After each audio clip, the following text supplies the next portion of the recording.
नमस्कार बंधुरा आशा करी सकलेई सुस्थ आछेन भालो आछेन। सकलके स्वागत जानाई टुकाइर रान्नाघरे। आज के रेसिपि शेयर करी, चलुन ताहले रान्नाघरे जाई।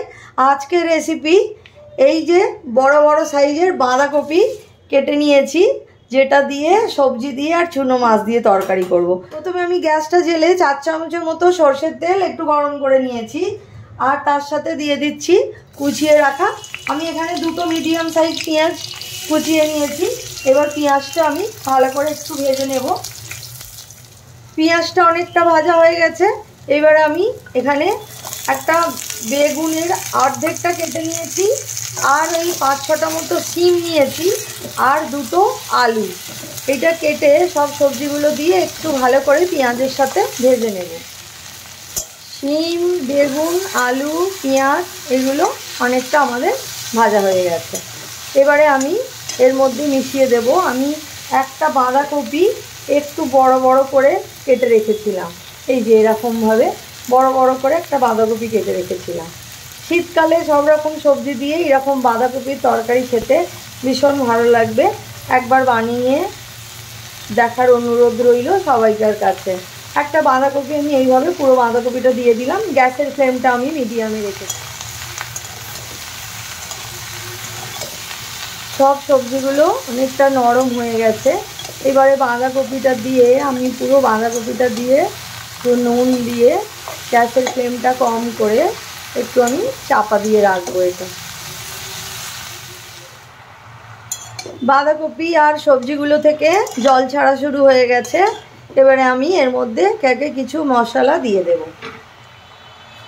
হাফ চামচের মতো আদা রসুনের পেস্ট দিয়ে দিচ্ছি, 1.5 চামচ মতো লবণ দিয়ে দিলাম, 1 চামচ হলুদের গুঁড়ো, ধনের গুঁড়ো, জিরের গুঁড়ো,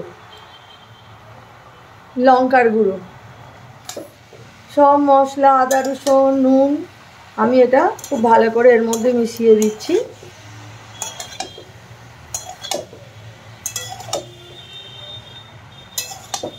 শীতকালে সব রকম সবজি দিয়ে ছোট মাছ দিয়ে এরকম তরকারি খেতে খুব ভালো লাগে।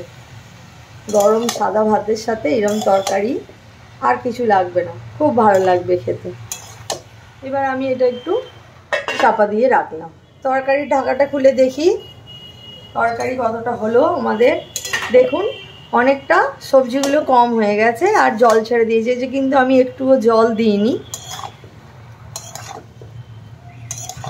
একটা জল ছেড়েও দিয়েছে আলাদা করে। আর তরকারিতে জল দেওয়ার দরকার নেই, একদম সব টাটকা সবজি, শীতের তো খুব নরম আর কচি, একদম সুন্দরভাবে সব সেদ্ধ হয়ে যাবে। দেখুন তরকারিটা সব সবজিগুলো খুব ভালোভাবে সিদ্ধ হয়ে গেছে। এবার আমি তরকারিটা নামিয়ে এটা আমি এবারে সাদলে নেব একটু। তরকারিটা আমি একটা অন্য গামলিতে ঢেলে নিলাম। এই কড়াইটাতে আমি সাদলাবো। তরকারিটা আমি অন্য একটা পাত্রে ঢেলে নিলাম। এবার আমি তরকারি আমাদের এবারে সাদলে নিতে হবে, তার জন্য আমি কড়াইতে সরষের তেল দিলাম। তারপরে এবার একে একে আমি ওর মধ্যে বাকি জিনিসগুলো দিয়ে দেব। দিয়ে দিচ্ছি 5 ফোড়ন, দিয়ে দিচ্ছি শুকনো লঙ্কা কতগুলো আমি ফাটিয়ে নিয়েছি, আর দিয়ে দিচ্ছি একটা তেজপাতা, আর দিচ্ছি সামান্য একটু রাঁধুনি মশলা। রাঁধুনি মশলা তরকারিতে দিলে তার গন্ধ স্বাদ খুব ভালো হয় ফোড়নের সাথে। বিশেষ করে শাক বাঁধাকপি এইসব তরকারিতে রাঁধুনি মশলা ফোড়ন দিলে খুব তার স্বাদ গন্ধ খুব ভালো। একবার দিয়ে দেখতে পারেন। ফোড়নটা রেডি হয়ে গেছে। সব যে সবজিটা আমি অন্য পাত্রে ঢেলে রেখেছিলাম সব সবজিটা অল্প অল্প করে এর মধ্যে দিয়ে দেব। গ্যাসের ফ্লেমটা একটু মিডিয়ামে করে দিলাম।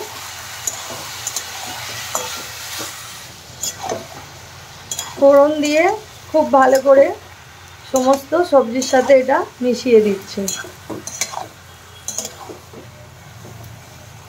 তরকারিটা আমার অনেকটাই হয়ে গেছে। এইবারে আমি এই যে 200 গ্রাম মতো চুনো মাছ, এতে সব রকমের ছোট মাছ মিশানো আছে, চিংড়ি মাছ, পুঁটি মাছ, চুনো মাছ যেগুলো বলে আর কি। 200 গ্রাম মতো মাছ আমি ধুয়ে পরিষ্কার করে ভেজে নিয়েছিলাম।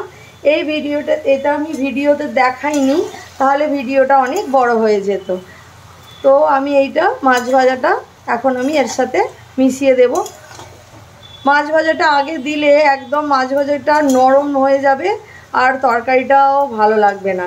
তো সেই জন্য মাছ ভাজাটা একদম জলটা একটু কমে যাওয়ার পরেই মাছ ভাজাটা দেওয়াটা দরকার, তাহলে তরকারিটা একটু শুকনো শুকনো হবে আর মাছ ভাজাটাও একদম গলে যাবে না। তরকারির স্বাদটা একটু ব্যালেন্স করার জন্য সামান্য একটু চিনি দিয়ে দিলাম, ভালো করে মিশিয়ে দিলাম। তরকারিতে সব সবজি এগুলো মিশে গেছে, জলটাও অনেকটা শুকিয়ে এসেছে। আমি আর একটু পরেই এটা আমাদের রেডি হয়ে যাবে। দেখুন বন্ধুরা, আমাদের বাঁধাকপি, শিম, বেগুন, আলু দিয়ে চুনো মাছ দিয়ে তরকারি একদম রেডি হয়ে গেছে। যা গরম ভাতের সাথে খেতে অসাধারণ লাগবে। দেখুন, দেখতেও খুব সুন্দর হয়েছে আর খেতেও খুব ভালো হয়। বন্ধুরা, সাদা ভাতের সাথে আমার এই বাঁধাকপি, শিম, বেগুন আর চুনো মাছ দিয়ে তরকারি একদম রেডি। দেখুন কত সুন্দর লাগছে দেখতে আর খেতেও খুব অসাধারণ। একবার বানিয়ে খেয়ে দেখুন কিরম লাগে, আর অবশ্যই আমাকে কমেন্টে জানাবেন। এইভাবে তরকারি বানিয়ে দেখুন, শুধু ভাত খাওয়া হয়ে যাবে এই তরকারিটা দিয়ে। শীতকালে এটা খেতে খুবই ভালো লাগে, আর ছোট মাছ তো সব সময় পাওয়া যায়। এটা দিয়ে করে দেখুন, খুব ভালো লাগবে। আমার রেসিপি যদি ভালো লাগে আমার চ্যানেলটাকে অবশ্যই সাবস্ক্রাইব করে নেবেন আর কমেন্টে জানাবেন কিরম লাগলো। লাইক করবেন, শেয়ার করবেন। ততক্ষণে সবাই সুস্থ থাকুন, ভালো থাকুন। আজকে তবে আসি, দেখা হবে পরের ভিডিওতে। আমার রেসিপি যদি ভালো লাগে আমার ফেসবুকের পেজটা অবশ্যই একটা লাইক করে নেবেন। রেসিপি ভালো লাগলে ফেসবুকের পেজটা ফলো করে রাখবেন।